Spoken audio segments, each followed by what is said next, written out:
हर खबर पर होगी आपकी पकड़। डाउनलोड कीजिए ABP live app. ABP news की मुहिम है हाथरस की बेटी को इंसाफ दो। एबीपी न्यूज इस इंसाफ के लिए आवाज उठा रहा है, आप भी इस आवाज में आवाज मिलाइए। लेकिन अब प्रशासन सच सामने लाने की हमारी कोशिशों पर पहरा लगाने लगा है। हाथरस में पीड़ित के गांव में एंट्री से मीडिया को रोक दिया गया है। एबीपी न्यूज की टीम गांव के बाहर मौजूद है, एक नहीं तीन टीमें मौजूद है। पुलिस पीड़ित परिवार की आवाज को भी रोकने की कोशिश में लगी है। इस बीच पूर्व मुख्यमंत्री मायावती ने योगी सरकार पर जबरदस्त हमला बोला है।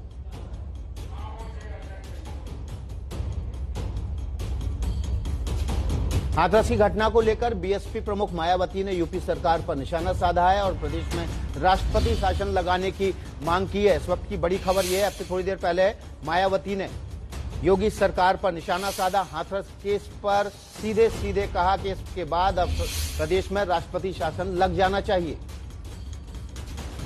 मेरा बीजेपी के लोगों को, हाईकमांड को यही कहना है, केंद्र की सरकार को यही कहना है कि थोड़ी रहम करे उत्तर प्रदेश की जनता पर।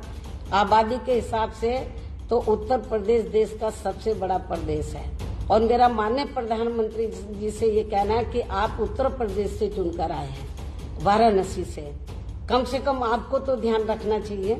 तो मेरा केंद्र की सरकार को यही कहना है कि जब आदित्यनाथ योगी से उत्तर प्रदेश नहीं संभल रहा, या तो किसी दूसरे को मुख्यमंत्री बनाए, वरना बेहतर यही है कि उत्तर प्रदेश की जनता के हित में तो वहां पर राष्ट्रपति शासन लगाकर वहां पे लॉ एंड ऑर्डर को बढ़िया बनाए।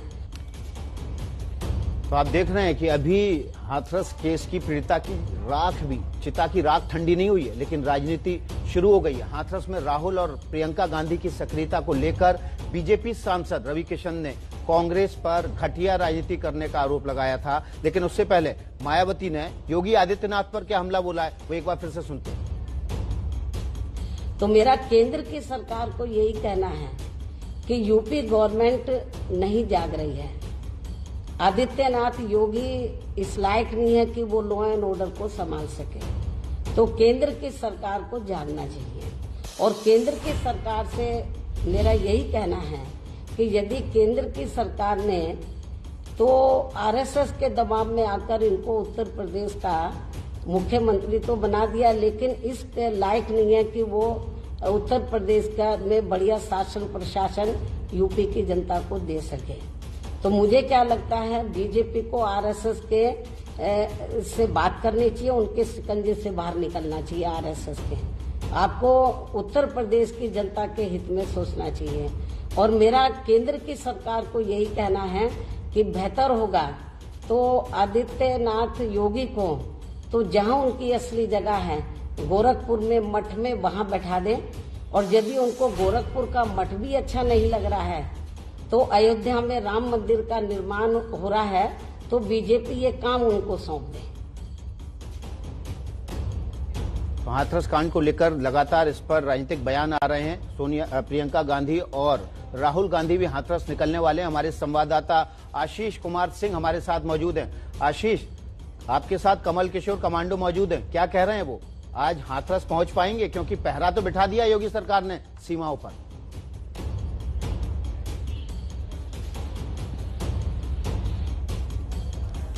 आशीष, आपको आवाज मिल रही है मेरी? हम कोशिश कर रहे हैं कि आशीष कुमार सिंह से संपर्क हो पाए। उनके साथ पूर्व सांसद कमल किशोर हैं और आज हाथरस में हुई घटना को लेकर प्रियंका गांधी और राहुल गांधी हाथरस पहुंचने वाले हैं। उससे पहले हम आपको बताते हैं कि यूपी सरकार के प्रवक्ता सिद्धार्थनाथ सिंह ने विरोधियों के हमले पर जवाब दिया है। क्या कहा है, सुनते हैं। कल मुख्यमंत्री जी की हाथरस में जो घटना हुई और वो दुखद घटना है, उसमें उनके परिवार के लोगों से जब मुख्यमंत्री जी की बात हुई तो मुख्यमंत्री जी से उन्होंने जो आग्रह करा वो करा कि जल्द से जल्द इस पे निर्णय होना चाहिए और अपराधियों को कड़ी से कड़ी सजा होनी चाहिए। सरकार भी यही चाहती है और इसलिए इसको फास्ट ट्रैक कोर्ट में इसका पूरे की पूरी सुनवाई की जाएगी और जल्द से जल्द इन पे कड़ी से कड़ी कार्रवाई भी की जाएगी, जिससे मिसाल बने और उत्तर प्रदेश में इस प्रकार की घटनाएं न हो।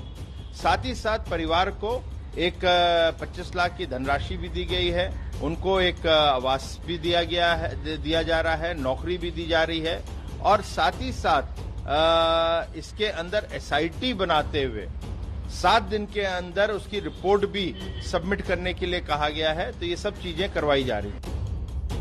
तो सिद्धार्थनाथ सिंह कह रहे हैं कि ऐसी कार्रवाई की जाएगी, मिसाल बने। मिसाल तो बन गई। सीएम कह रहे हैं खेद है रात में शव जलाया। डीएम एसपी कह रहे हैं सहमति से जलाया गया। अभी भी दोनों लोग रिदम में नहीं है। सीधे आशीष कुमार सिंह के पास चलते हैं। कांग्रेस के पूर्व सांसद कमल किशोर उनके साथ हैं। आशीष, क्या पहुंच पाएंगे आज हाथरस राहुल गांधी और प्रियंका गांधी?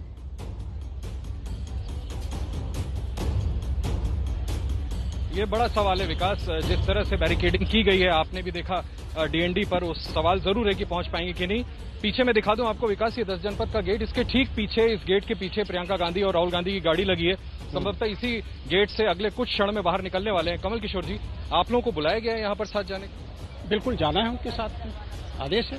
क्या कार्यक्रम? बड़ा सवाल तो यही है ना कि हम सुन रहे हैं डीएनडी पर बैरिकेडिंग कर दी गई, उससे आगे आपको बढ़ने नहीं दिया जाएगा। वो उनका सरकार का बंदोबस्त है, लेकिन हम लोग को हाथरस जाना है और पहुंचना है। हमारा टारगेट हाथरस है। ये बताइए, ये भी एक बच्ची की जान चली गई। अब ये आरोप लगाया जा रहा है कि आप लोग राजनीति करने के लिए वहां पहुंच रहे। पहले प्रशासन को काम कर लेने देते ना। देखिए, ये एक बच्ची की जान नहीं गई। अभी गोंडा में एक ऐसा हुआ, बलरामपुर में आपने देखा होगा, परसों एक लड़की की जान चली गई। इसी हत्यारों ने हत्या किया, उसके साथ रेप किया। वो दलित की बेटी रही है। एसआईटी का गठन हुआ है, मुख्यमंत्री जी ने खुद आश्वासन दिया है कठोर से कठोर कार्रवाई की जाए। ठीक है, मुख्यमंत्री का काम है, शासन प्रशासन का अपना काम करें, हम अपना काम करेंगे, उसको हम न्याय दिलाएंगे। न्याय दिलाने के लिए हम निकले। और मान लें कि आपको डीएनडी पे रोका जाता है, फिर क्या करेंगे? आपकी रणनीति क्या होगी? देखिए, हमारी रणनीति हमारे नेता को तय करना है। जैसा हमारे नेता करेंगे उस रणनीति के तहत हम काम करेंगे। कितनी देर में तकरीबन अब आप लोग निकलने वाले हैं यहाँ से? अब टाइम हो गया निकलने का। विकास, आप सुन रहे हैं कि वो कह रहे हैं कि किसी भी कीमत पर हाथरस जाने की कमल कोशिश किशोर होगी। से भले प्रशासन ये राजस्थान की घटना पर इनके नेता क्यों नहीं बयान दे रहे हैं? राजस्थान में कोटा में बलात्कार हुआ, सीकर में बलात्कार हुआ, जयपुर में बलात्कार हुआ। एक घटना तो ऐसी है जिसमें बलात्कार का वीडियो बनाने के बाद उस वीडियो को दिखा के 5 दिन बाद फिर पीड़ित के साथ बलात्कार किया गया।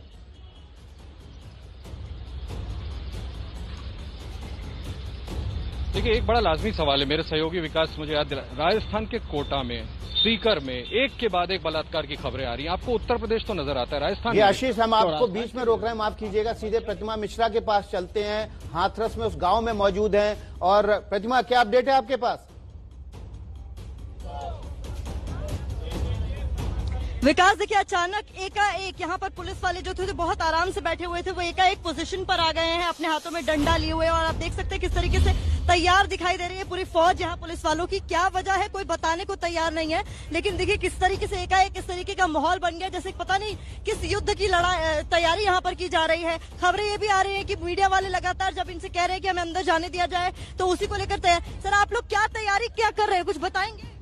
वो क्या रहा है सर, ये इतनी तैयारी? 2 मिनट पीछे से बताएंगे?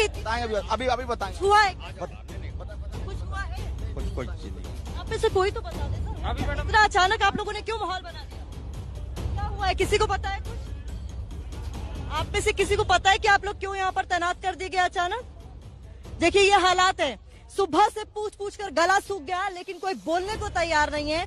एकदम मूक दर्शक बनी हुई है पुलिस यहाँ पर। लेकिन हाँ, मीडिया वालों को अंदर नहीं जाने देंगे, ये तय कर लिया गया है। यहाँ पर समाजवादी पार्टी के कार्यकर्ता भी एकजुट हो गए हैं, देखिए विकास। और शायद कोशिश अभी की जाएगी कि आप इनको अंदर जाने दिया जाए, क्योंकि बहुत देर से यहाँ पर 3 दिनों से यहाँ पर डटे हुए और मांग कर रहे हैं कि उन्हें अंदर पीड़ित परिवार से। यहाँ एम्बुलेंस आ रही है, देखिए एम्बुलेंस में कोई है क्या? यहाँ पर एम्बुलेंस आ रही है, ये एम्बुलेंस गाँव के अंदर से आ रही है। इस एम्बुलेंस में कौन है सर? एम्बुलेंस में कोई है क्या सर? परिवार का कोई है क्या? एम्बुलेंस में कौन है? वो क्या रहा है बताएंगे? वो क्या रहा है?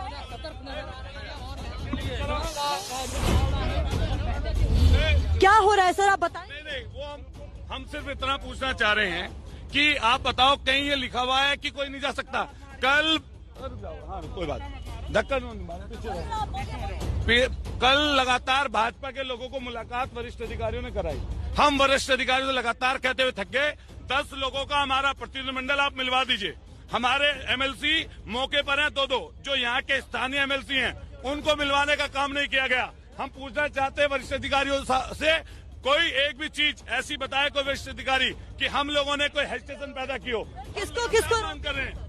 किसको किसको रोकेंगे? मीडिया को भी रोक दिया, कोई जाना चाह रहा है दर्द बांटने उसको भी रोक दिया। मैडम हम शर्मिंदा हैं, हम लोग को जितना ऊपर के अधिकारियों का निर्देश अचानक आप लोग इतने एक्शन में क्यों आ गए? कोई खास वजह? नहीं, कुछ नहीं, बस ये था कि ये हमारा रिहर्सल था, ये हमारी जो है ड्रिल थी, हम उसको जो है कब तक कब ड्रिल होगी तो पहले ही हम इस संदर्भ में हमारे उच्चाधिकारी आप लोगों को जो है अपनी बाइट दे चुके हैं। ऊपर वालों से इनको निर्देश है, लेकिन हम उम्मीद करेंगे कि ऊपर वाला अगर हमारी सुन रहा है इस वक्त तो वो ये जान ले कि मीडिया वाले सुबह से यहाँ पर डटे और पिछले 2 घंटे से एबीपी न्यूज की टीम यहाँ पर, मैं यहाँ पर डटी हुई हूँ और लगातार कोशिश ये की जा रही है कि अंदर हमें जाने दिया जाए, लेकिन वही घिसा पिटा जवाब लगातार पुलिस वाले दे रहे हैं कि कुछ नहीं, ये तो ड्रिल है, यहाँ पर तैयारियां चल रही है जैसे पता नहीं कौन से महायुद्ध की, लेकिन मीडिया वालों को अंदर जाकर अपना काम करने नहीं दिया जा रहा है कि अगले कुछ आगे आने वाले समय में निश्चित रूप से समाजवादी पार्टी के कार्यकर्ता जो वहां पर डटे हुए हैं उन पर कार्रवाई हो सकती है। हमारे साथ प्रफुल्ल और उनके अलावा कुमकुम भी मौजूद हैं डीएनडी पर। क्या हलचल है वहां? तो पुलिस बंदोबस्त जबरदस्त किया है प्रफुल्ल, कोई घुसने न पाए, परिंदा पर न मार पाए। प्रियंका गांधी और राहुल गांधी को यूपी की सीमा में घुसने नहीं देंगे। बिल्कुल, देखिए ऐसे ही कुछ व्यवस्था यहाँ पर की गई है। ये डीएनडी जो है ये दिल्ली की तरफ से रास्ता जो है वो नोएडा की तरफ आता है और आप देख सकते हैं ये आधा रास्ता जो है वो बंद कर दिया गया है। सिर्फ 2 लेन खोली गई है जहाँ से ट्रैफिक का मूवमेंट हो रहा है और जैसे ही जो पुराना यहाँ पे टोल हुआ करता था वहां पर आप देख सकते हैं बड़ी संख्या में पुलिस बल है जो कि यहाँ पर तैनात कर दी गई है अब से 2 घंटे पहले और राइट गियर्स पहन के ये लोग यहाँ पर मौजूद हैं। इसके अलावा यहाँ पर कांग्रेस के लोग यहाँ पर आप देख सकते हैं ये लोग यहाँ पहुंच चुके हैं और यहाँ पर बैठ गए हैं धरने पर, क्यों इन्हें लग रहा है कि जो पुलिस है वो शायद आगे न जाने दे उनके नेताओं को।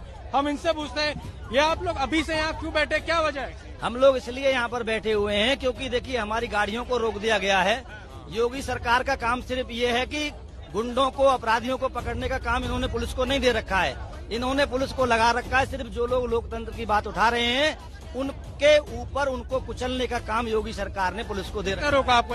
हमको पुलिस ने रोका है, आप देखें पुलिस ने यहाँ पर बैरिकेड कर दिया है, पुलिस ने गाड़ियों की आवाजाही रोक दी है। एक लाइन को इन्होंने चला के रखा है और उस लाइन में भी ये लोग तलाशी ले लेकर गाड़ियों को निकाल रहे कि इस तलाशी लेके क्या ये देखना चाहते हैं कि भाई कोई इसमें कांग्रेस का नेता तो नहीं है। जो भी हमारा नेता जो कांग्रेस का पटका डाल के अपनी पार्टी का हम लोग डालते हैं उनको ये लोग रोक लेते हैं और उसकी गाड़ी को जो है ना, अगर राहुल गांधी यहाँ से जाएंगे या प्रियंका गांधी, इनसे तो इस तरह की लोकतंत्र की व्यवस्थाओं की उम्मीद करना बिल्कुल ना के बराबर है। इनका काम ही सिर्फ लोकतंत्र का दमन करना। कुमकुम मेरे साथ है। कुमकुम, आपको लगता है इतनी बड़ी फोर्स है, अगर राहुल गांधी और प्रियंका गांधी यहाँ आते हैं तो आपको लगता है आगे भी बढ़ पाएंगे यहाँ से? ये तो खैर देखने वाली बात होगी, लेकिन ये देखना और बताना दर्शकों को बहुत महत्वपूर्ण हो जाता है प्रफुल्ल की राजनीति का इवेंट मैनेजमेंट अगर किसी को देखना है तो वो आए दिल्ली नोएडा बॉर्डर इस डीएनडी पर। प्रफुल्ल, आप तो यहाँ सुबह से मौजूद हैं, आप देखिए बकायदा बस से कांग्रेस कार्यकर्ता यहाँ पर आए हैं और मजे की बात यह है, देखिए यहाँ सच इस देश की राजनीति का यह है। प्रफुल्ल, आप सुबह से थे, मैं यहाँ पर आ गई थी 10:15 अपना बुलेटिन खत्म करके नमस्ते भारत। यहाँ पर शांति थी, ये कार्यकर्ता आराम से यहाँ पर खड़े हुए थे। जैसे ही कैमरा ऑन हुआ तमाम न्यूज चैनल्स का यहाँ पर नारेबाजी शुरू हुई और मुझे बिल्कुल इस बात का कॉन्फिडेंस है कि कैमरा बंद होगा तो यहाँ पर नारेबाजी उसके बाद फिर से बंद हो जाएगी। तो राजनीति का इवेंट मैनेजमेंट अगर आपको देखना है तो आ जाइए दिल्ली नोएडा बॉर्डर पर। लेकिन जिस सवाल का जवाब और तलाशने की कोशिश आपने सुबह से लगातार प्रफुल्ल की, आपने खुद यहाँ पर सीनियर अधिकारियों से बात की, ऐसा लगता नहीं है कि यहाँ से आगे राहुल गांधी और प्रियंका गांधी को जाने दिया जाएगा, क्योंकि अगर यहाँ नहीं रोका तो फिर रोकेंगे कहाँ? देखिए मैं आपको बता दूं कि ये जो रास्ता है जहाँ से दिल्ली से वो लोग आएंगे वहाँ पर बैरिकेडिंग कर दी गई है, यहाँ पर चेकिंग की जा रही है और जिस तरह की फोर्स यहाँ देख रहे हैं आमतौर पर यहाँ नहीं होती है और जिस तरह से रोका जा रहा है, इनको भी अंदेशा है कि जब राहुल गांधी और प्रियंका गांधी यहाँ पहुंचेंगे तो उनको जाने नहीं देंगे। तो पहले से ये तैयारी है, माहौल चरम पर है। अभी आगे नहीं जाने देंगे तो आगे क्या करना है? की रात ठंडी नहीं हुई है, लेकिन राजनीति शुरू हो चुकी है। हम दर्शकों को दिखाएंगे, ये वो लेन है। प्रफुल्ल आइए, आइए प्रफुल्ल, ये वो लेन है जहां पर से गाड़ी जाएगी राहुल गांधी और प्रियंका गांधी की। और महत्वपूर्ण बात यहां पर समझने योग्य ये है कि अगर यहां से गाड़ी निकल गई आगे तो फिर रोकना मुश्किल हो जाएगा। तो पूरी रणनीति यूपी पुलिस की ये है कि यहीं पर रोक दें। और देखिए पूरी तैयारी कर ली गई है प्रफुल्ल कि अगर राहुल गांधी और प्रियंका गांधी को रोक लिया गए तो यहाँ नारेबाजी करने के लिए, पूरा माहौल बनाने के लिए कार्यकर्ताओं पहले से ही यहाँ पर कार्यकर्ताओं को बता दिया कि राहुल गांधी और प्रियंका गांधी आएंगे। तो दिल्ली की तरफ भी दिल्ली कांग्रेस के जो लोग हैं वो खड़े हैं और यहाँ पर यूपी कांग्रेस के लोग पहुंच चुके हैं। नारेबाजी से अंदाजा हो चुका है कि आगे जाने नहीं दिया जाएगा, तो पहले से ही उसका माहौल बना दिया गया है कि आगे नहीं जाने देंगे। मेरा सवाल है आपसे, होने वाला है अगले 2 घंटे यहाँ पे बहुत महत्वपूर्ण है और इसीलिए है राजनीति का लगातार जो इवेंट मैनेजमेंट है, सवाल पूछा जा रहा है।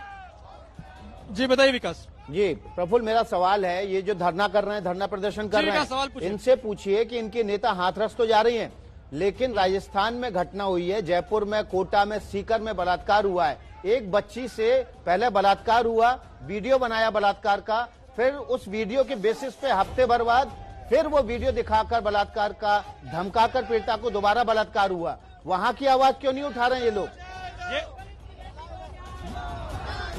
ये जो आप हाथरस की घटना को लेकर यहाँ पर है और यहाँ पर नारेबाजी कर रहे हैं, जब यही घटना राजस्थान में होती है अलग अलग शहरों में, तब क्यों नहीं आवाज उठती?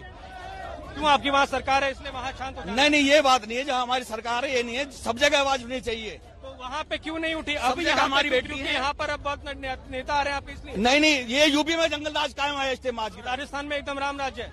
राजस्थान में आप बताइए कहाँ आज तक ऐसी कोई घटना हुई है? कोटा में हुई, सीकर में हुई, जयपुर में हुई है, कोटा में इतनी सारी घटनाएं हुई, भयंकर घटना। 8 दिन तक में नहीं पता है, 8 दिन तक FIR दर्ज नहीं हुई है। यूपी में 8 दिन तक दलित बेटी की FIR पुलिस ने। ये प्रफुल्ल आप बने रहिए, इस अपडेट हम लगातार अपडेट ले रहे हैं, हाथरस की बड़ी खबर पर हम लगातार बने हुए हैं, जो भी अपडेट होगा आपको बताएंगे, फौरन हाजिर होते हैं। आपका स्वागत है, हाथरस की बेटी को इंसाफ दो, इस बड़ी कवरेज पे हम लगातार बने हुए हैं। दिल्ली, नोएडा, DND पर आप देख सकते हैं कांग्रेस धरना प्रदर्शन कर रही है।